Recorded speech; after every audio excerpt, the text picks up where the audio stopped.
You know, when we think about what it takes for life to exist, we almost always look up to a star, to the sun. But what if that's not the whole story? What if the real engine of life isn't a fiery star in the sky, but a quiet, constant chemical reaction happening deep inside a planet's rocks? That's what we're digging in today, a process so common it might just be powering life all across the universe. So, let's start with the basics, right? A question you probably first heard in middle school biology. What is the ultimate source of energy for pretty much everything alive on this planet? Yup, the sun. Obvious, right? Photosynthesis takes all that sunlight, turns it into chemical energy, and boom, you've got the foundation for nearly every food web on Earth. It all comes back to our star. Ah, but here's where things get really interesting, because it turns out that's not always the case. In some of the deepest, darkest, most extreme corners of our world, life has found another way to get by, with absolutely zero sunlight. So let's go on a little tour of these places. We're heading to ecosystems that operate in complete darkness, places that totally flip our understanding of what life needs to survive.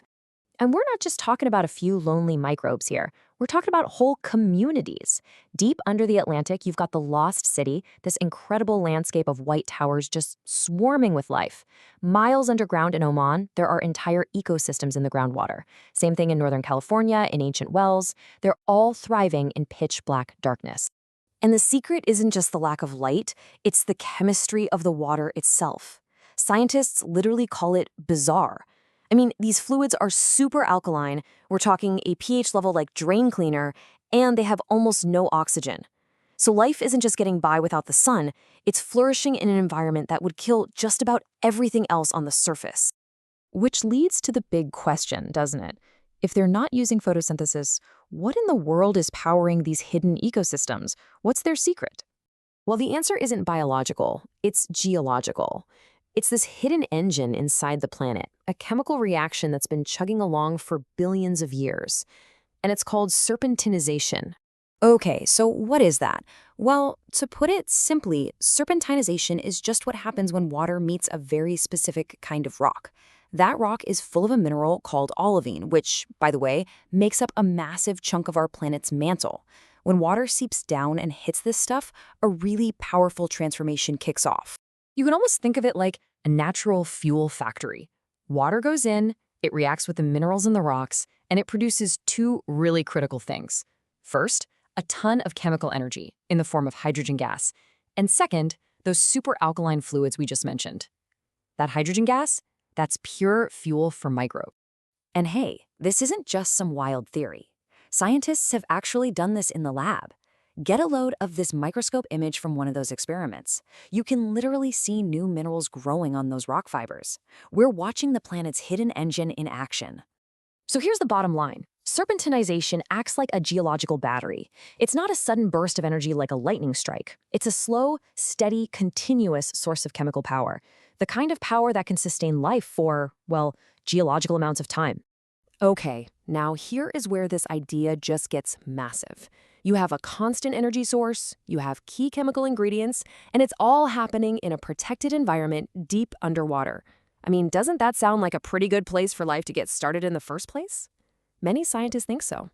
For ages, the leading idea, which Darwin himself mused about, was this warm little pond theory. You know, a primordial soup on the surface, getting zapped by lightning or UV radiation. But this gives us a totally different picture, a deep sea reactor, a place where life could have started at these alkaline hydrothermal vents, totally safe from the chaos on the early Earth's surface. So what makes this deep sea reactor idea so compelling? Well, it's because the process creates what scientists call a natural energy gradient. Now, that sounds complicated, but it's actually really simple. It means the vent creates a situation just like a battery with a positive and negative end. And that is incredible because that's the exact same kind of energy system that all life uses, right down to the cells in your own body. The planet made a battery for life to plug into. I mean, just look at the checklist for starting life. You need an energy source? Check, you've got tons of hydrogen fuel. You need basic building blocks? Check, this reaction automatically makes things like methane. You need a little container to get things concentrated? Check, the tiny pores in the vent rocks act like microscopic test tubes. And the absolute key, that natural battery, the pH gradient? Check, It's a complete starter kit for life, no sun required. All right, so if this one process might be responsible for sparking life here on Earth, you have to ask the next question. Could this be happening on other worlds too? And believe it or not, we have evidence raining down on us from space. Scientists have studied meteorites, right? Little bits of ancient asteroids. And when they analyze their chemistry, they find serpentine, the mineral that's the main product of this reaction. This is basically proof that this isn't just an Earth thing.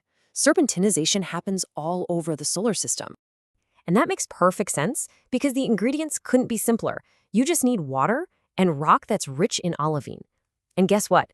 Those two things are some of the most common materials in the cosmos.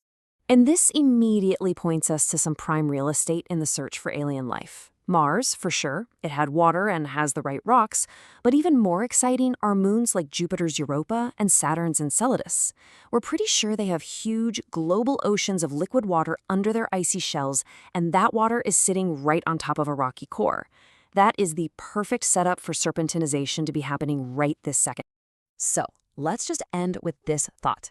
Maybe life isn't some crazy, rare miracle that needs a planet in the perfect Goldilocks zone around a star.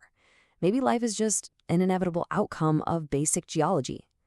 Could the universe actually be filled with life hidden away in the dark oceans of icy worlds, all powered by the simple, quiet, life-giving reaction between rock and water?